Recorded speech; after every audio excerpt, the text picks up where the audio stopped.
Obviously, we've been talking a lot about the Caped Crusader this month on CineFix, but I thought it's also a good time to talk about some of the females involved with Batman, so I invited my friend Gary from Mandatory. Hello, glad you asked me to be here for this. I thought you would enjoy this. So we put together our list of the top 10 hottest ladies of Batman. Here we go. Okay, Gary, start us off, number 10. Number 10, we have Anne Hathaway from the most recent installment of the Dark Knight franchise. Anne played Selina and obviously Catwoman. She does look good in the Catwoman outfit. Yeah, there was a lot of controversy about it. People were talking about it. I liked it. I thought she looked sexy. I know that Christopher Nolan obviously wanted her to look cool and dark and edgy. And I think Anne Hathaway actually did a great job. I was very skeptical. Yes, you were one of the skeptics. She has a very unique face too, right? So it's like Anne Hathaway's unique face. It needed to be really sexy and cool for all the work, and she pulled it off. She played it pretty cool. So I liked her. Definitely good for number 10 spot. Look, you wouldn't beat up a woman any more than I would beat up a cripple. And coming in at number 9, Yvonne Craig from the 1966 Batman TV series. She plays Batgirl. I love this costume too. I love the purple. It looks straight out of the comic book. I think it's beautiful, and she's so beautiful in this role. Yeah, she's very, very hot. I mean, what is she, like 76 now? But back in the day, wow, she was very, very hot. Obviously, this was a TV show, and it was geared towards kids. They couldn't be too sexy. Yeah. But certainly some of the still images of Yvonne from that era, I mean, she is a beautiful woman. Certainly fitting for number 9. At number 8 comes one of my personal favorites from one of the least favorite Batman movies, Batman and Robin, is Uma Thurman, who played Poison Ivy in the film. She is beautiful as Poison Ivy. I mean, Uma Thurman just is beautiful. Yeah. And she's such a striking, unique-looking woman. I think you're right. I think she's definitely the best part of this movie. That I am. Come and get me, if you can. Totally. I mean, she's always a badass, right? Yeah. And I remember growing up and seeing Poison Ivy. She was really the bad girl, and like when Robin kisses her, it's just very, very sexy. You know, Yeah. Poison Ivy definitely pulled it off, and you kind of wanted to dip your toe in the bad girl waters with Poison Ivy. You know what I mean? Gotta go! So many people to kill, so little time. Coming in at number 7 is Rachel Dawes, the original Rachel Dawes, Katie Holmes. But it's not who you are underneath. It's what you do that defines you. Yeah, Katie Holmes is like the cute, she's just really got this charm to her, this girl next door that I feel like they lost a little bit when she was kind of kicked out of the movie in favor of Maggie Gyllenhaal for Right. The Dark Knight. Yep. I personally really like Katie Holmes. Like, she's very cute, very hot, and she just had more of an appeal to me as Rachel, Yep. more than Maggie Gyllenhaal did. It's okay. It's all right. Listen.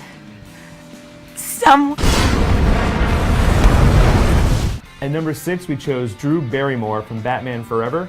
Drew Barrymore played Sugar, half of Sugar and Spice, Two-Face's girls, and she was very hot blonde in that movie. Drew Barrymore looked good. I think, to me, this is the hottest she's ever looked. Agreed.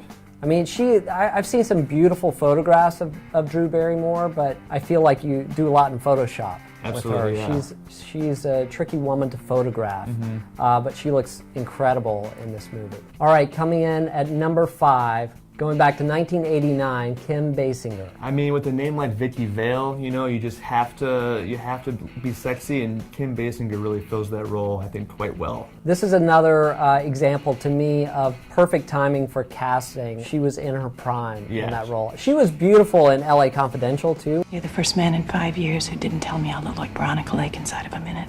which was a number of years later. Yeah. But this, I think Tim Burton made a good choice. Yeah, I was 6 years old when Batman came out. Wow. And even at 6 years old, I knew Kim Basinger had it going on. So, well done, Tim Burton. Thank you for that. Whatever you do, don't let go. Coming in at number 4 is Marion Cotillard from The Dark Knight Rises. Marion played Miranda, and, well, until you realize that she is also Talia al Ghul at the end. But he's not the child of Ra's al Ghul. I am. A little spoiler alert there, but Marion Cotillard is just gorgeous. Just pure gorgeous. And you know, perfect for that role in the movie, I thought. My only problem with her in that movie is we didn't get to see more of her. I mean, there was, you know, certainly some great moments, but I just think she's by far the most beautiful woman in cinema today. Wow. Number 3, Michelle Pfeiffer. I am Catwoman. Hear me roar. In 1992, Batman returned with Catwoman essentially at the helm with Michelle Pfeiffer. She had every guy in the audience feeling very frisky, and she looked kind of beyond belief. She was incredible in that outfit. Yeah, she was a fine feline in that movie. I think in 1992, people's eyes popped out of their head when they saw her first in the Catwoman outfit. Yep. I know mine did as a young lad. Maybe I'll just give myself a bath right here. I think a lot of people might be upset that she's number 3 because people think Michelle Pfeiffer was like the Catwoman of all time, the Batman villain of all time. Right. As far as sexiness goes anyways. Gotta go. Girl talk.